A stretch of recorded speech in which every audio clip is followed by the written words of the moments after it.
حضرت موسیٰ کا لقب کیا تھا؟ کلیم اللہ تھا. اللہ تعالیٰ سے تکلم کرتے تھے, بات چیت کرتے تھے. جب کسی کی کسی سے بات چیت ہوتی ہے, یہ ایک میں لاجک آپ کو بتانے چلا ہوں, لڑکے لڑکیوں کے درمیان جب بات چیت ہوتی ہے تو بات چیت پہ نہیں رہتی ہے بلکہ اس کے آگے کو جاتی ہے. اللہ سے جب حضرت موسیٰ کی بات ہوئی تو حضرت موسیٰ نے کیا درخواست کی؟ اے اللہ تبارک و تعالیٰ, آپ سے تو ہم نے خوب بات چیت کر لی ہے, اب خواہش یہ ہے, اب میری تمنا یہ ہے, ایک بار آپ کو دیکھ لوں, آپ کی زیارت سے میں مالا مال ہو جاؤں. اللہ تبارک و تعالیٰ سے حضرت موسیٰ نے خوب درخواست کری ہے, خوب ریکویسٹ کری ہے. جب خوب درخواست اور خوب ریکویسٹ کری تب اللہ تبارک و تعالیٰ نے کہا, جاؤ ایسا کرو, کوہ طور کے سائڈ میں کھڑے ہو جانا, اپنی ہلکی سی تجلی رکھیں گے, اگر تم برداشت کر لو گے تو ٹھیک ہے, اور نہیں برداشت کیے تو کوئی بات نہیں. بہرحال موسیٰ علیہ السلام کوہ طور کے سائڈ پہ کھڑے ہو گئے, اللہ کی تجلی ہلکی رکھی گئی, موسیٰ علیہ السلام بے ہوش گر پڑے. اسی لیے معلوم ہے,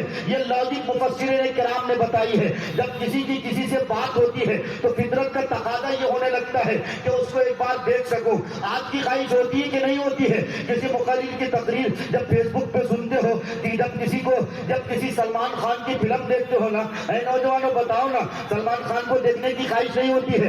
آج ہمارے ایک دوست تھے حکیم عاشق الہی صاحب جو جلگڑھ کے تھے, میں نے ان کو فون کیا اور میں نے کہا, حکیم صاحب آپ کہاں ہیں؟ تو حکیم صاحب نے کہا, مفتی صاحب ہم کو پتہ ہی نہیں تھا کہ آپ بھی آنے والے ہیں اور مفتی سعد النجیب صاحب بھی آنے والے ہیں. کل اتفاق کی بات ہے کہ ساؤتھ افریقہ کا اور انڈیا کا میچ کلکتہ کے ایڈن گارڈن میدان میں ہو رہا ہے اور ہم لوگ دیکھنے کے لیے چلے گئے. میں نے کہا کتنا کا ٹکٹ لگ رہا ہے؟ تو حکیم صاحب نے کہا ایک آدمی کا 5,000 کا ٹکٹ لگ رہا ہے. ہم نے کہا کون سی سیٹ ملی؟ انہوں نے کہا سب سے نچلی والی سیٹ ملی. میں نے کہا دیکھو گے کیا بابا جی کا ڈھنگا؟ تو انہوں نے کہا جو بھی مل جائے, خواہش تھی کہ ایک بار اسٹیڈیم میں میچ دیکھ لوں. بتاؤ, ایک بار دیکھ لوں. وہ کیا دیکھنے کے لیے گیا ہے؟ روہت کمار کے چھکے دیکھنے گیا ہے, وراٹ کوہلی کا شاٹ دیکھنے کے لیے گیا ہے. کل جب آئے گا تو دیکھنا, اسٹیٹس چیک کر کے دیکھنا, وراٹ کوہلی کے ساتھ فوٹو ضرور ہوگی, اس کا دیکھنا روہت شرما کے ساتھ فوٹو ہوگی. وہ ہر ممکن کوشش کرے گا, جیسے جیسے روہت شرما چلے گا ویسے ویسے کیمرہ کو گھمائے گا. بتاؤ کرتا کہ نہیں کرتا ہے؟ میرے نبی نے تو فرمایا تھا, من تشبہ بقوم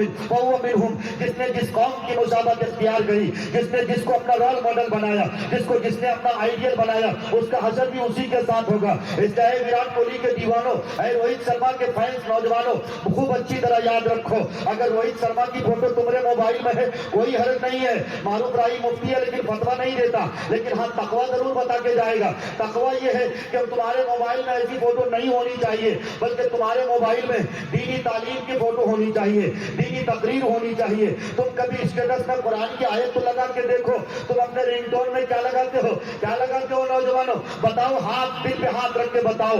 آج کل تمہارے موبائل کا اسٹیٹس, تمہارے فیس بک کی پوسٹ, تمہارے موبائل کا رنگ ٹون تمہارے لائف اسٹائل کو بتاتا ہے کہ اس وقت تم زندگی کے کس موڈ پہ ہو. کیا تمہاری گرل فرینڈ ناراض ہو گئی ہے, اسی حساب سے اسٹیٹس لگتے ہیں, اسی حساب کی پوسٹ لگ جاتی ہے, اسی حساب کا رنگ ٹون میں گانا لگ جاتا ہے. اس لیے میرے بھائیوں, قیامت آن پڑی ہے, اس لیے ماں کو ذلیل کیا جا رہا ہے, بہنوں کی عزت کو تار کیا جا رہا ہے. ذمہ داری قبول کرنا پڑے گی میرے بھائیوں, ذمہ دار شادیوں. اور اے حوا کی بیٹیوں, تم اگر سن رہی ہو میری بات, تمہیں خدا کا واسطہ دے کے میں معروف رہی تمہارا بیٹا تمہارا بھائی ہوں, میں تم سے گہار لگاتا ہوں اللہ کے واسطے, تم اپنے مقام و مرتبے کے پہچانو. تم کون ہو؟ تم فاطمہ کی کنیزہ ہو. تم کون ہو؟ تم عائشہ کی خادمہ ہو. تم کون ہو؟ تم رقیہ اور زینب کی خادمہ ہو. تم سے یہ کائنات ہے, تم سے یہ دنیا ہے. تم تھے, تمہارے بدن سے, تمہارے اس پیٹ میں نبی علیہ السلام جیسی مقدس شخصیت نے جنم لیا ہے. آہاں میری ماں, آہاں میری بہنوں, آہاں میری بیٹیوں, جب تک تم پاک دامن تھی, جب تک تم باحیا تھی, تمہاری آنکھوں نے گناہ نہیں کیا تھا, زنا نہیں کیا تھا. تمہاری گود سے کوئی وقت کے قطب پیدا ہوتے تھے, کوئی سلف صالحین, کوئی مدبرین, کوئی مفکرین, کوئی مصنفین, کوئی مرتبین. بتاؤ, آج لوگ کہتے ہیں پیران پیر عبد القادر, جس کے لیے گیلری شریف بناتے ہو, کون تھے پیران پیر عبد القادر جیلانی رحمت اللہ علیہ؟ ان کی ماں کیسی تھی؟ ان کی ماں کیسی تھی؟ تہجد گزار تھی. ان کی ماں کے بارے میں کتاب میں آیا ہے کہ ان کی ماں کا چہرہ ان کے باپ کے علاوہ, یعنی پیران پیر عبد القادر جیلانی کے نانا کے علاوہ کسی نے نہیں دیکھا تھا. اسی لیے تو عبد القادر جیلانی رحمت اللہ علیہ کے والد ماجد دریا کے کنارے بیٹھے تھے. ایک بھوک کی شدت تڑپا رہی تھی. موج دریا کی موجوں میں ایک سیب تیرتا جا رہا تھا. سیب اٹھا لیا پیرانے پیر عبد القادر جیلانی رحمت اللہ علیہ کے والد نے اس سیب کو کھا لیا. کھانا تھا کہ بے چینی بڑھ گئی. اللہ والے تقوی کو دیکھو, اگر کوئی چیز گری پڑی ہو رہی ہے اس کو کھا رہے ہیں. بھوک اجازت دے رہی ہے, تقوی فتویٰ اجازت دے رہا ہے, لیکن تقوی اجازت نہیں دے رہا. اب معلوم کرنے جا رہے ہیں کس کا درخت ہو سکتا ہے. دریائے نیل کے کنارے معلوم کرتے گئے, چلتے گئے چلتے گئے, ایک ہفتہ چلتے گئے. پتا چلا ایک درخت ہے جو سیب کا درخت ہے جس کی ٹہنیاں ندیوں میں لدی ہوئی ہے. معلوم کیا گیا یہ کس کا باغیچہ ہے. پتا چلا یہ فلاں کا باغیچہ ہے. معلوم کرتے کرتے اس باغبانی کے پاس پہنچتے ہیں اور پہنچنے کے بعد کہتے ہیں حضرت صاحب مجھ سے غلطی ہوئی ہے, اور وہ غلطی یہ ہے آپ کا یہ باغیچہ ہے, اس باغیچے کا ایک درخت سیب کا درخت ہے, اس کی کچھ ٹہنیاں ندیوں میں لدی ہوئی تھی, ندیوں میں جھکاؤ تھا. اس ٹہنیوں کا ایک سیب تھا جو ندیوں میں تیرتا ہوا جا رہا تھا. مجھے بھوک کی شدت تڑپا رہی تھی. میں آپ کے درخت کا سیب آپ کی بغیر اجازت کے کھا لیا ہوں. مجھے اللہ کے واسطے معاف کر دو. آپ نہیں معاف کرو گے اللہ مجھے معاف نہیں کرے گا. پتہ ہے پیرانے پیر عبد القادر جیلانی رحمت اللہ علیہ کے جو سسر بننے والے ہیں انہوں نے کیا شرط رکھی. انہوں نے شرط رکھی میں معاف کروں گا لیکن میری دو شرط ہے. ایک شرط تو یہ ہے کہ بغیر اجرت کے تمہیں میرے باغیچے کی مالی کی ذمہ داری ادا کرنا پڑے گی 5 سال کے لیے. پیرانے پیر عبد القادر جیلانی رحمت اللہ علیہ کے والد ماجد نے کہا میں تیار ہوں. اور دوسری میری ذمہ داری یہ ہے جب 5 سال ڈیوٹی کر لو گے, نوکری کر لو گے, اس کے بعد میرے پاس ایک بچی ہے جو آنکھ سے اندھی ہے, جو کان سے بہری ہے, جو پیر سے لڑی ہے, جو ہاتھ سے لوری ہے, جو دیکھ نہیں سکتی ہے, جو سن نہیں سکتی ہے, جو بول نہیں سکتی ہے, جو چل نہیں سکتی ہے, جو ہاتھ سے چھو نہیں سکتی ہے. اس لڑکی سے تمہیں شادی کرنا پڑے گی. بتاؤ یہ دونوں شرطیں منظور ہے. پیرانے پیر عبد القادر جیلانی رحمت اللہ علیہ کے والد ماجد کی شخصیت پر قربان جاؤں. انہوں نے کہا ہاں مجھے منظور ہے, بس آپ معاف کر دینا. وہ ڈیوٹی کرتے رہے. ڈیوٹی کے کچھ سال بچے ہی تھے. ان کے سسر کہتے ہیں آ جاؤ میری دوسری شرط پوری کر لو. نکاح کیا گیا. نکاح کرنے کے بعد جب میاں جاتے ہیں بیوی کے پاس, نوجوان لڑکے جب سہاگ رات کے لیے اپنے بیوی کے پاس جاتے ہیں, ان بھڑوں کو اتنا بھی نہیں پتا کہ پہلے جا کر کیا کرنا چاہیے. بیوی سے محبت اور پریم کی باتیں کرنی چاہیے. لیکن آج کا نوجوان لڑکا کیا کرتا ہے, پوچھتا ہے تمہاری سیٹنگ کتنے دنوں سے تھی, یہیں پر رشتے میں درار آتے ہیں, کھٹے میٹھے ہوتے ہیں, طلاق کے کیسز ہوتے ہیں, یہیں پر بس نہیں اس کو ٹارچر کرتا ہے, اس کو ادھر ادھر کی باتیں کرتا ہے. جبکہ شریعت یہ کہتی ہے کہ جب تم نئی نویلی دلہن کے پاس جاؤ تمہاری ذمہ داری یہ ہے کہ 2 رکعت شکرانے کے پڑھو. اس کے بعد پیار و پریم سے ان کو محبت کی کچھ باتیں بتاؤ, شریعت کی کچھ باتیں بتاؤ. اس کے بعد چاہو تو تم اس سے ہم بستری کرو, اس کے بعد چاہو تم اس کے ساتھ ہم بستری کرو. لیکن قربان جاؤ پیرانے پیر عبد القادر جیلانی رحمت اللہ علیہ کے والد ماجد پر. جب آپ اپنی بیوی کے پاس کمرے میں جاتے ہیں, کمرہ بند ہوتا ہے, دیکھتے کیا ہے کہ میرے سسر نے جو شرط رکھی تھی, آنکھ سے اندھی, کان سے بہری, پیر سے لڑی, ہاتھ سے معذور, وہ ساری چیزوں کے اپوزٹ ہے. ماشاءاللہ آنکھ اتنی تیز ہے کہ بلب نہیں جل رہا, روشنی نہیں ہے, لیکن آنکھوں میں قدرتی طور پہ اتنی روشنی ہے کہ رات کی تاریکی غائب ہو رہی ہے. پیر ماشاءاللہ صحیح سلامت ہے, ہاتھ صحیح سلامت ہے, سن بھی سکتی ہے, سارا کچھ کر بھی سکتی ہے. میرے بھائیوں میرے بزرگوں, جب پوچھا گیا محترمہ یہ بتاؤ اب تو نکاح ہو چکا ہے, اب تو ہم دونوں میاں بیوی کے رشتے کے بندر میں بندھ چکے ہیں, تمہارے والد ماجد نے یہ شرطیں کیوں رکھی؟ تب پتا ہے پیرانے پیر عبد القادر جیلانی رحمت اللہ علیہ کی والدہ نے جو باتیں کہی ہیں, اے کاش یہ حوا کی بیٹیاں میری یہ بات اپنے دامن میں باندھ کر لے جاتی تو پھر سے ہمارے سماج میں, ہماری سوسائٹی میں, ہمارے گاؤں میں, اس کسا گاؤں میں, ہمارا یہ اٹولی کا حصہ, قصبہ کا حصہ, یہ ہمارے بائیسی کا چھیتر کا حصہ, امول چھیتر کا حصہ, یہ ہمارے ڈگروا چھیتر کا حصہ, بلکہ میں یہ کہہ سکتا ہوں ہمارے سیمانچل کے حلقے کی عورتیں انشاءاللہ اپنے پیٹ سے کوئی قطب کو جنم دے سکتی ہے. کوئی پیران پیر عبد القادر جیلانی کا دروازہ بند نہیں ہو چکا. یہ کوئی نبی نہیں تھے کیا کوئی پیران پیر پیدا نہیں ہو سکتے؟ یہ کوئی پیر نہیں تھے.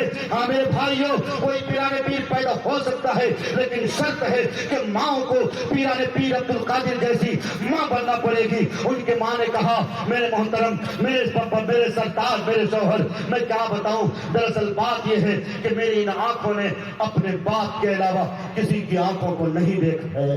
کیا بتاؤں سرتاج، میرے ان کانوں نے اپنے باپ کی آواز کے علاوہ کسی کی آواز کو نہیں سنا ہے. کیا بتاؤں سرتاج، میرے ان پاؤں نے صرف گھر کے دروازے سے لے کر جو کام کاج کے راستے ہیں، ان راستوں کے سوا کوئی دوسرے راستے کو میرا قدم نہیں پہنچا ہے. اس لیے میرے ابو جان نے ایک شرط رکھی ہوگی. آگے پیران پیر عبد القادر جیلانی رحمت اللہ علیہ کی والدہ نے ایک بات اور کہی ہے. ہاں میرے سرتاج، ایک بار کا واقعہ ہے. وہ واقعہ کچھ اس طرح ہے. میرے گھر ایک سائل آیا، میرے گھر ایک فقیر آیا جو آنکھ سے نابینا تھا، جو دیکھ نہیں سکتا تھا. میرے گھر کوئی نہیں تھا. میں اپنے ابو سے اجازت چاہی، ابو جان آپ کہاں ہیں؟ ابو جان عبادت میں مشغول تھے. لیکن میں نے 2 بار آواز لگائی تو ابو جان نے کہا بٹیا بتاؤ کیا بات ہے. تو پوچھا گیا ابو جان دروازے پہ ایک سائل آیا ہوا ہے جو آنکھ سے نابینا ہے، کیا میں جا کر بھیک دے سکتی ہوں؟ کیا میں جا کر اس سائل کی حاجت پوری کر سکتا ہوں؟ تو پتہ ہے پیران پیر عبد القادر جیلانی رحمت اللہ علیہ کے نانا نے کیا جواب دیا اپنے بٹیا کو؟ بٹیا وہ نہیں دیکھ سکتا ہے، تم تو دیکھ سکتے ہو، اس لیے نہیں جا سکتے. کہاں گئی میری ماں بہنیں؟ کہاں گئی حوا کی بیٹیاں؟ یہ نام فاطمہ رکھتی ہے، یہ نام عائشہ رکھتی ہے، یہ نام رقیہ رکھتی ہے، یہ نام خدیجہ رکھتی ہے، لیکن کردار میں یہ فاطمہ کی حیا بھی ان سے شرما جاتی ہے. یہ باجراؤ بستانی پہنتی ہے، یہ کراپ ٹاپ پہنتی ہے، یہ لیلی ڈریس پہنتی ہے. ہاں میرے بھائیوں، شادی کے موقع پر تم دیکھنا اتنا ٹائٹ کپڑا پہنتی ہے، جبکہ میرے نبی کا فرمان ہے 3 طرح کا کپڑا پہننا اس سے بہتر ہے کہ کوئی عورت ننگی رہے. وہ 3 طرح کا کپڑا کون سا ہے؟ پہلا کپڑا وہ کپڑا ہے جو اتنا چست ہو، اتنا ٹائٹ ہو کہ جسم کا نشیب و فراز کا اندازہ ہونے لگے. آج مرد کتنا ڈھیلا ڈھالا پہنتا ہے، لیکن یہ حوا کی بیٹیاں کتنا ٹائٹ پہنتی ہیں، برقع بھی پہنتی ہیں. تو اس برقعے کی ضرورت ہوتی ہے. باقاعدہ طور پر کمر میں فیتا ٹائٹ کرتی ہے کہ نشیب و فراز کا اندازہ ہونے لگتا ہے. پھر گلی کے یہ کتے آوارہ نوجوان لڑکے ان کی طرف باقاعدہ طور پر کتے کی نگاہ سے دیکھتے ہیں، للچائی نگاہ سے دیکھتے ہیں. زنا کے راستے اور زنا کے دروازے کھلتے ہیں. اس لیے تو میرے نبی نے فرمایا تھا قیامت کی علامت اور قیامت کی علامتوں میں سے 3 بڑی علامتیں یہ ہیں. اور سب سے پہلی علامت یہ ہے علم دین کو اٹھا لیا جائے گا، دنیاوی تعلیم کی شرح بڑھ جائے گی. آج اسکول میں ہائی اسکول پاس کرنے والے، انٹر پاس کرنے والے، گریجویشن اور پوسٹ گریجویٹ اور زیادہ جاؤ. اور بہت بڑی بات ہے تعلیم میں یہ قوم تھوڑی بہت تو آگے بڑھی ہے، لیکن بتاؤ آج بھی اس قوم کی ترقی کے راز جو تھے وہ نہیں پورے ہوئے ہیں. اس قوم میں سے اتنی بڑی آبادی ہے، اتنی بڑی تعداد ہے. میں اگر پوچھ لوں کتنے لوگ ہیں جن کو جنازے کی نماز کا طریقہ معلوم ہے، مجھے یہ معلوم ہے اور قائدے سے معلوم ہے 5% لوگوں کو پتا نہیں کہ جنازے کی نماز کیسے پڑھی جائے گی. پھر یہ لوگ کیوں اماموں پر تانا کستے ہیں؟ پھر یہ لوگ کیوں مدرسے کے مدرس کو برا بھلا کہتے ہیں، حافظ کو